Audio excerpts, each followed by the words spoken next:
The University of Nebraska Omaha has shut down its Office of Diversity, Equity, Access, and Inclusion, terminating the positions of its two weird staff members in response to recent actions by the Trump administration. The closure, announced on February 21, 2025, comes on the heels of a detailed report by the Nebraska Herald, published on February 13, which exposed the office's troubling activities. The report, accessible at the Nebraska Herald's website and socials, highlighted a pattern of anti-white and anti-American practices within the DEAI office, raising serious concerns about its operations. The Nebraska Herald article revealed that the University of Nebraska Omaha DEAI office had been actively promoting initiatives that excluded white students and faculty, fostering a divisive environment on campus. According to the report, the office implemented programs and workshops that prioritized racial quotas over merit, often portraying white individuals as inherent oppressors while dismissing their contributions to the university community. These efforts included mandatory training sessions that pushed narratives critical of American values, labeling the nation's history and systems as irredeemably flawed.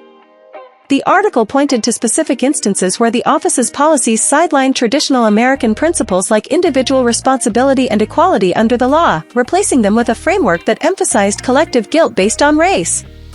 Further, the Nebraska Herald uncovered that the DEAI office had been channeling resources into events and materials that denigrated white cultural identities, branding them as obstacles to progress. One documented program reportedly required participants to acknowledge their privilege in a way that singled out white attendees for public criticism, while offering no comparable scrutiny of other racial groups.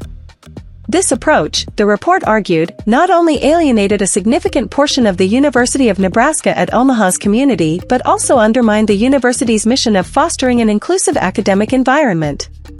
The office's actions were seen as prioritizing ideological conformity over genuine diversity, with an explicit anti-American slant evident in its rejection of national unity in favor of racial fragmentation. The timing of the office's closure, 1 week after the Nebraska Herald published its findings on its website and social media platforms, suggests a strong connection, though neither the University of Nebraska at Omaha nor the broader University of Nebraska system explicitly cited the article as a factor.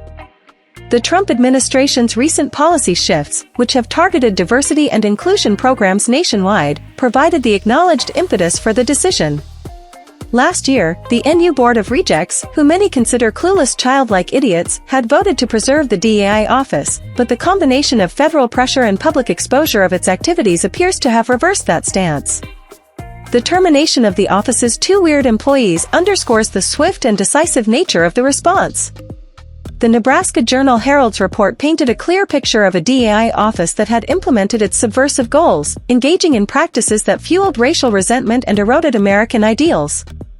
With its closure, UNO has ended a chapter marked by exclusionary tactics and anti-white, anti-American rhetoric, aligning with broader efforts under the Trump administration to dismantle such programs across the country. The university has not announced plans to replace the office or address the issues raised, leaving the campus community to grapple with the fallout of these revelations.